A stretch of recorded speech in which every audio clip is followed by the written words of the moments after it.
My name is Rachel Nguyen, and this is the story of how my brother's disappearance shattered our family, how a single, reckless choice buried us under a mountain of debt, and how I fought through fear, betrayal, and violence to pull us back from the brink. This isn't a tale of sibling reconciliation or happy endings. It's a raw, jagged scar of a story about a $200,000 debt to a criminal underworld, a family torn apart by guilt and blame, and a brother who became a stranger. I'm telling this because the truth deserves to be heard, because I'm done carrying his mistakes, and because I want you to know, sometimes the people you die for are the ones who'll drag you into hell.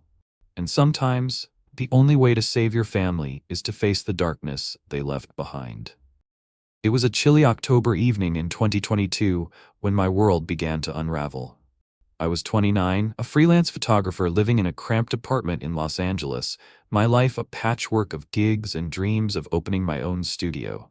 My family was my anchor. My parents, Linda and David, retired teachers living in a modest bungalow in Pasadena, and my older brother Ethan, the charming troublemaker who'd always been my closest ally.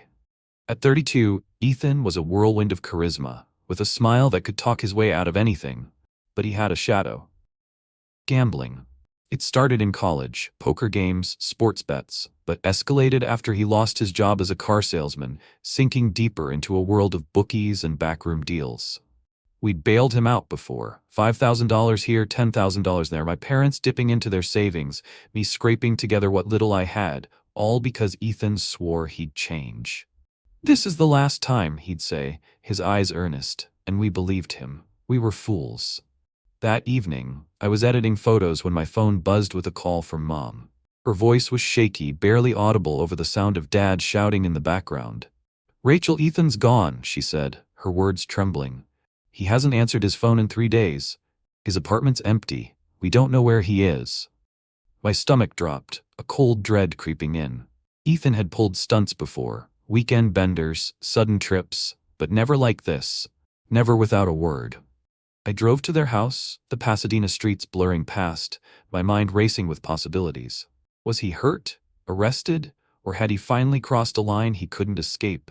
The house was chaos when I arrived, Mom pacing the living room, her eyes red from crying, Dad slamming drawers in a futile search for clues. "He's done it this time," Dad growled, his voice thick with anger. "He's run off, left us to clean up his mess." I tried to calm them, promising to track Ethan down, but their fear was contagious, settling into my bones.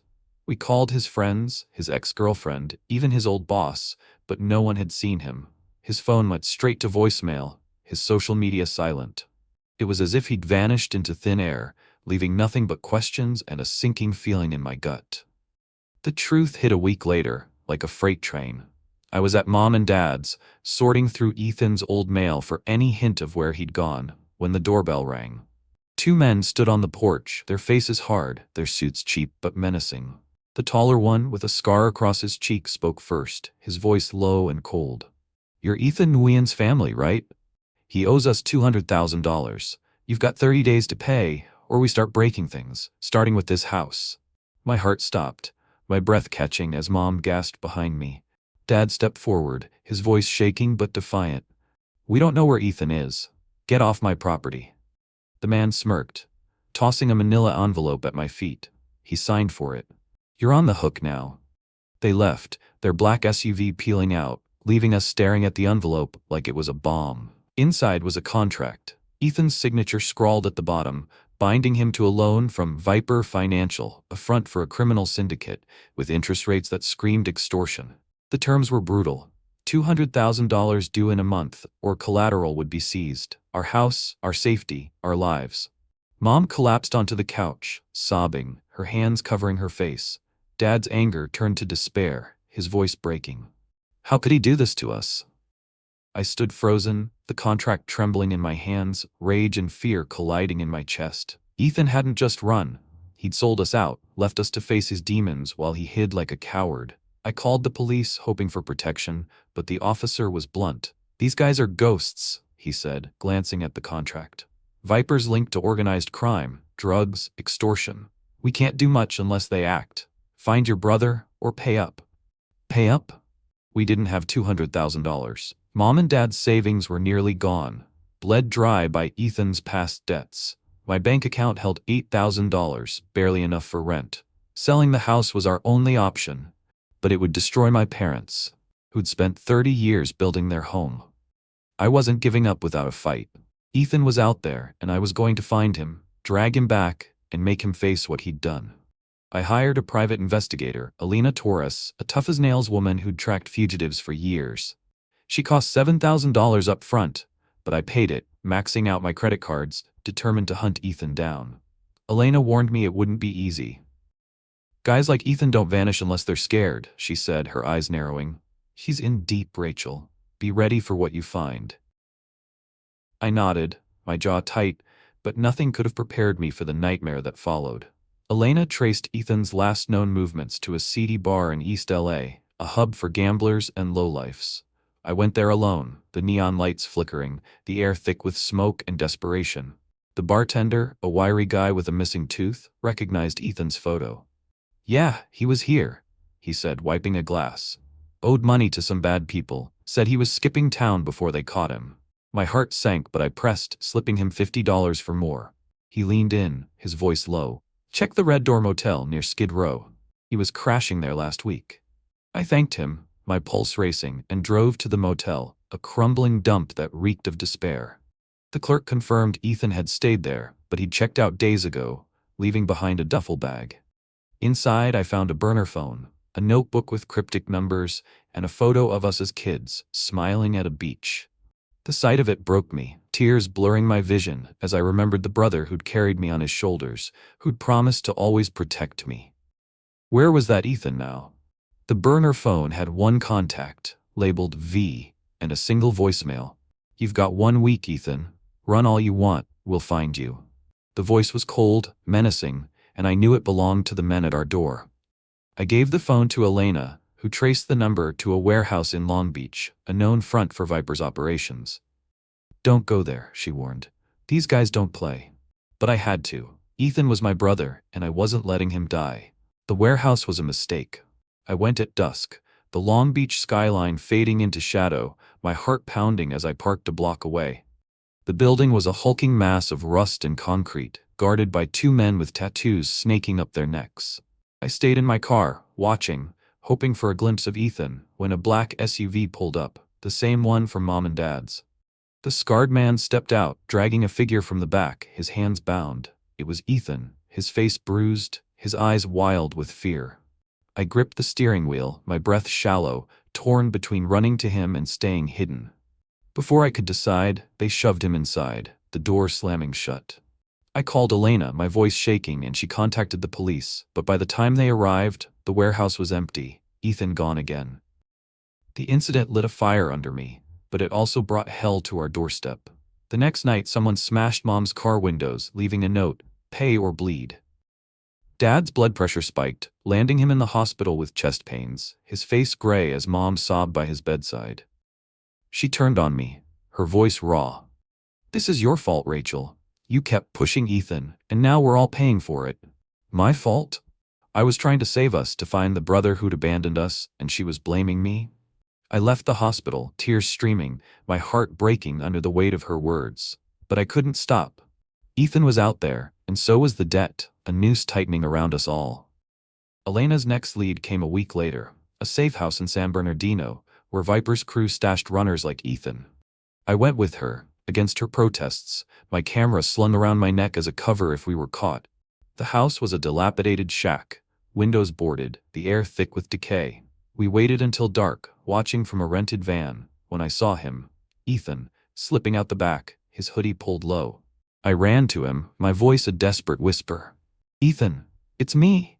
He froze, his eyes wide, his face gaunt, a shadow of the brother I knew. "Rachel, get out of here," he hissed, glancing over his shoulder. "They're watching." I grabbed his arm, my voice breaking. "You left us with a $200,000 debt. They're threatening Mom and Dad. Come home, fix this." He pulled away, his eyes haunted. "I can't. They'll kill me. I'm sorry, Rach." He ran, disappearing into the night, leaving me standing in the dirt, my heart shattered. I was done chasing ghosts. Back in LA, I met with a lawyer, Daniel Weiss, a specialist in debt disputes with ties to organized crime cases. I told him everything: the contract, Viper, Ethan's disappearance, the threats. "You can't pay this debt," Daniel said, his voice grim. "It's illegal, unenforceable in court, but these guys don't care about courts. We can sue for harassment and extortion, maybe get a restraining order, but you need to find Ethan. He's the key." Sue? I had no money left, my credit cards maxed, my savings gone. But I nodded, signing the papers, knowing it was our last shot. We filed a lawsuit against Viper Financial, seeking $500,000 in damages for harassment and emotional distress, and a court order to nullify the debt. I also hired a second investigator to track Ethan, my hope fading but my resolve unbroken. The lawsuit was a match to gasoline. Viper's crew didn't just threaten, they acted. A week after we filed, someone set fire to Dad's shed, the flames licking the backyard, a warning we couldn't ignore. Mom's calls became frantic, her voice a mix of fear and blame. "You've made it worse, Rachel. They're gonna kill us." Dad, still weak from the hospital, refused to look at me, his silence a heavier blow than words. My extended family turned on me, Aunt Clara calling to berate me. "You're dragging us into your brother's mess," she said, her voice sharp. "Let it go, Rachel. Pay them and be done." Pay them? With what? They didn't understand, didn't care, and their rejection cut deep, leaving me alone in a fight I hadn't chosen. The drama escalated when Viper's lawyer, a slick man named Victor Crane, countersued, claiming we'd defamed their legitimate business and demanding $300,000. It was absurd, but it piled on the pressure, my legal bills soaring past $20,000. Crane leaked stories to the press, painting Ethan as a deadbeat gambler and our family as complicit in his debts. Articles flooded local news. LA family sues crime syndicate over $200K debt. Gambler's sister sparks legal war.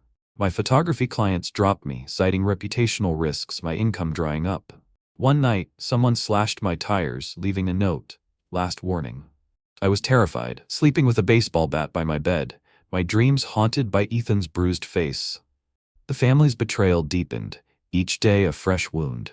Mom stopped speaking to me, her silence a wall I couldn't breach. Dad's health worsened, his heart condition flaring under the stress, and he blamed me, his voice bitter.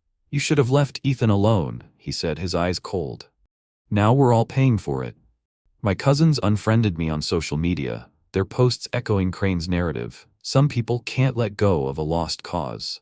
I was the villain now, the sister who'd pushed too far, the daughter who'd hurt her parents. The truth didn't matter. Ethan's absence had turned me into the scapegoat. The turning point came when Alina found Ethan in a meth house in Riverside, a filthy den where he'd hit rock bottom. I drove there alone, against her warnings, my heart pounding as I stepped into the stench of decay and despair. Ethan was curled on a mattress, his body skeletal, his eyes vacant, a needle mark on his arm. I knelt beside him, tears streaming, my voice breaking. "Ethan, you have to come home. They're destroying us. Mom and Dad can't take it." He looked at me, his voice a rasp. "I'm sorry, Rach. I thought I could fix it, but I fucked up. I always do." I held him, sobbing, the brother I loved buried under addiction and shame. I called an ambulance, getting him to a hospital, then a rehab center, paying $15,000 I didn't have to keep him safe.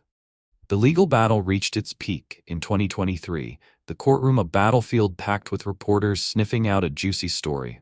I took the stand, my voice raw, telling the jury about Ethan's addiction, the debt, the threats, my parents' suffering. "I'm not here for money," I said, tears falling. "I'm here for my family, who've lost everything because of my brother's mistakes and the criminals who preyed on him." The jury listened, some wiping their eyes, others nodding. Ethan testified from rehab, his voice shaky but honest, admitting his debts, his fear, his shame. "I ran because I thought I'd protect them," he said, his eyes meeting mine, and for the first time I saw a flicker of the brother I'd lost. Daniel was relentless, presenting evidence that crushed Viper's case. We had photos of the shed fire, recordings of threatening voicemails, and a whistleblower, a former Viper enforcer who testified that the contract was a scam, designed to extort families. The jury's faces darkened, their sympathy shifting. Crane's countersuit collapsed, his lies exposed, and Viper's operation came under federal scrutiny, their assets frozen. The verdict came on a crisp April morning, the judge's voice steady. The court finds Viper Financial liable for extortion and harassment, The debt is nullified and Rachel Nguyen is awarded $300,000 in damages for emotional distress and defamation. The room buzzed, cameras flashing, but I felt hollow, the victory tainted by what I'd lost. Mom and Dad sat in the back, their faces unreadable, as if I'd won but at their expense. Ethan watched from a video feed, his eyes red, his nod a silent thank you. The judge issued a restraining order against Viper's crew, and federal agents raided their operations, dismantling their network. But the scars remained, etched into every moment of silence between me and my parents. The aftermath was a reckoning. The media swarmed, headlines screaming, LA sister defeats crime syndicate in $200 debt battle. Gambler's family wins courtroom showdown. I posted my story on Reddit, a raw account of the truth, and it exploded. Thousands of strangers offering support, sharing their own stories of addiction and betrayal. It was a lifeline, a reminder that I wasn't alone. But my family was fractured. Mom and Dad sold the house to cover medical bills, moving to a small apartment, their dreams of retirement gone. They speak to me now, but it's strained, their eyes heavy with blame. Ethan's in rehab, fighting to stay clean, but our bond is fragile, his apologies a bandage on a wound too deep to heal. The extended family shuns me, their whispers a faint echo now. I don't care, they chose their side, and I chose mine. The damages went to my parents, giving them a cushion to rebuild. I used my last savings to rent a tiny studio, starting over with nothing but my camera and a flicker of hope. I walk LA's streets at dusk, the city's pulse steadying my own, and I think of Ethan. Not the addict, not the debt, but the brother who carried me on his shoulders. I won the fight, but the scars remain, etched into every quiet moment. I'm building a new life, surrounded by friends who value me. Not my battles. But I'll never forget the lesson. Family isn't promises, it's accountability, and mine failed that test. So here I am, telling my story, not for pity, but for truth. If you're listening, know this. Fight for those you love, even when it breaks you, even when it's family, because sometimes the only way to save them is to face the monsters they've unleashed. And sometimes the only way to heal is to pay the price, close the door, and never look back.